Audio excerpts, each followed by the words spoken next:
جی آپ کیا سمجھتے ہیں یہ جو 53 جو میں تو ان کو سو کالڈ حکمران کہتا ہوں آزاد کشمیر کے، یہ جو ہے بھی سو کال دی ہیں. جو 53 حکمران ہیں ہمارے، یہ مجرم نہیں ہیں؟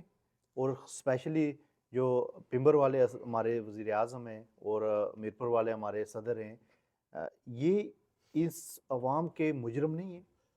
اور زیب جی جو ہمارے صدر ہیں بیرسٹر سلطان محمود چودھری صاحب، اللہ ان کو صحت عطا کرے، کچھ بیمار دکھائی دیتے. ان کے والد صاحب بڑے دلیر آدمی تھے.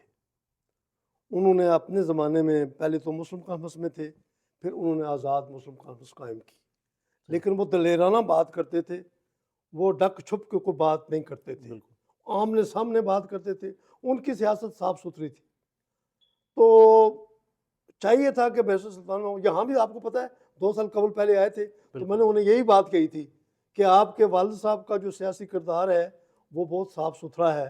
وہ ریاست جموں کشمیر کی جغرافیائی وحدت اور سیاسی حاکمیت کے قائل تھے. انہوں نے کبھی کسی کے ساتھ ریاست کی آزادی کے حوالے سے کوئی سمجھوتا نہیں کیا.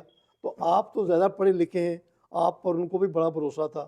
آپ کو آزاد کشمیر میں بسنے والے لوگوں کو بھی بڑا بھروسہ ہے. آپ کے بارے میں ہمارے بہت اچھے جذبات تھے کہ آپ نے پوری دنیا میں جموں کشمیر کے مسئلے کو اجاگر کیا ہے.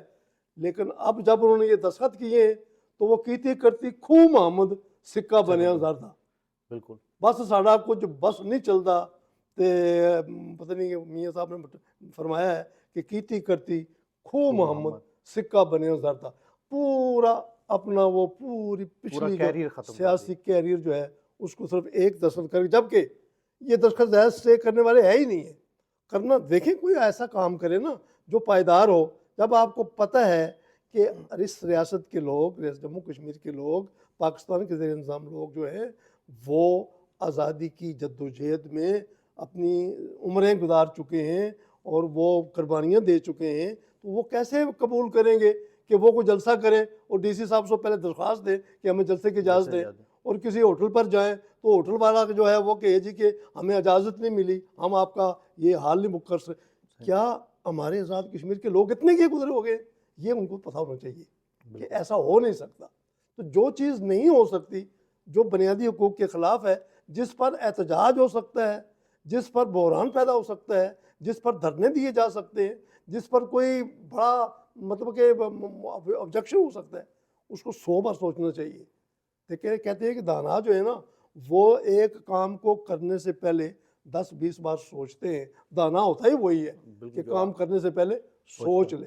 تو یہ میں سمجھتا ہوں کہ جو حکم جاری ہوا ہے، جس انداز میں ہوا ہے، اور اس سے بڑی اوپر دیکھیں، اوپر ایک بڑی خوبصورت بات ہے. اس آرڈیننس کے روشنی میں ایک پرچہ بھی ہوا میرپور میں، نیو میرپور میں کئی لوگ بیٹھے ہوئے اپنی کوئی اپنے حقوق کے حوالے سے بات کر رہے تھے، تو ان پر ایک پرچہ ہو گیا.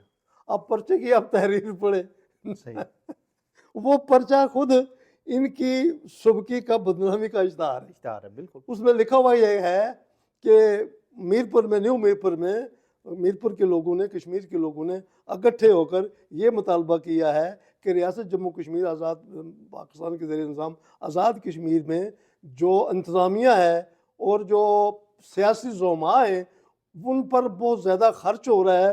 وہ وسائل جو کہ لوگوں کی تعمیر و ترقی، تعلیم، صحت، ٹرانسپورٹیشن، کمیونیکیشن اور سوشل سیکیورٹی پہ خرچ ہونا چاہیے، وہ سارا پیسہ جو ہے وہ چند لوگ جو کہ برسر اقتدار ہیں یا جن کے پاس کوئی عہدہ ہے یا جو بڑے افیسر ہیں وہ کھا جاتے ہیں.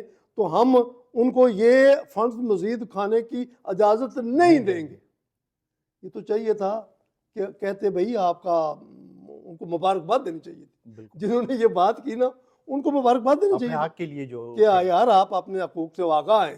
جو سمجھدار حکمران ہوتے ہیں، جو دور اندیش مدبر وین والے ہوتے ہیں نا، وہ عوام کی اچھی بات میں آگے بڑھ جاتے ہیں کہ ہم آپ کے ساتھ ہیں، یہ آپ کی بات جائز ہے.